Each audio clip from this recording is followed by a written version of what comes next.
I want to talk a little bit about techniques for making an effective speech. So we're going to talk about two things. So effective voice techniques. I also want to talk about effective language techniques.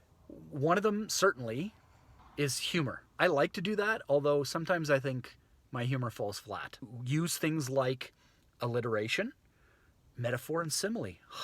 Surprise, surprise. And from my other videos, you'll know what that is.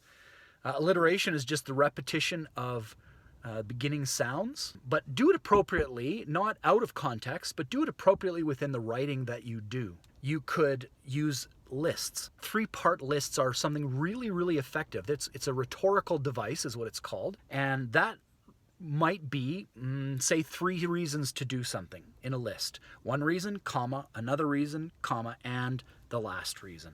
We've talked about this a little bit before, using strong adjectives and strong verbs. So instead of using the word said or says, somebody might report that, or they might detail that, or they might suggest that. So using strong verbs is also really effective. Sometimes you want to use the first person. So I did this and I did that and my experience was, and because of what I see and have done, I would want that. Other times you want to talk directly to your audience.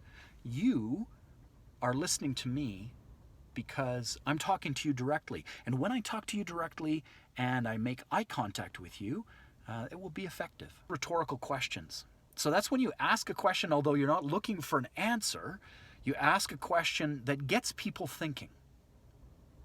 Have you ever had an experience on the ocean in a boat?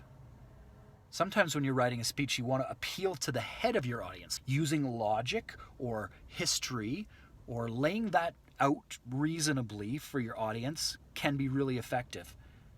At other times, you want to use emotions and appeal to the emotions or the heart of your audience. One of the most important things you could do is make your subject sound as though it's the most important thing in the entire world. So the first technique I want to talk about is varying volume. And I don't know if that's going to work really well out here, but sometimes you need to speak really loudly so people get the idea of what you're talking about and you're passionate about it. And then at other times, you just speak really quietly. Even a whisper sometimes is really effective. The next one would be rate, and I kind of just did that.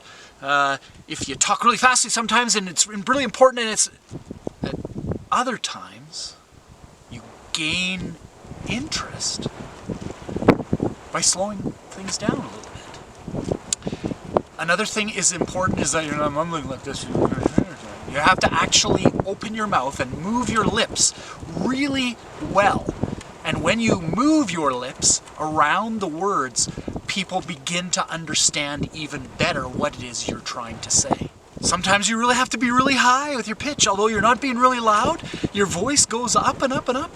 And other times, in order to make a point, you have to be really low.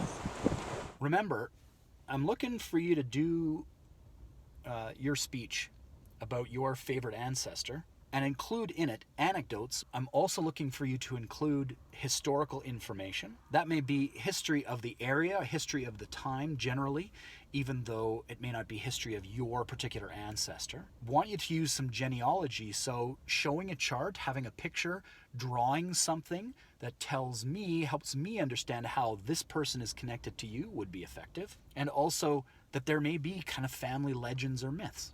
Maybe you have something in your family that's linked to this particular person that would help make your speech interesting. I think one of the really important things is to understand that these things aren't alone.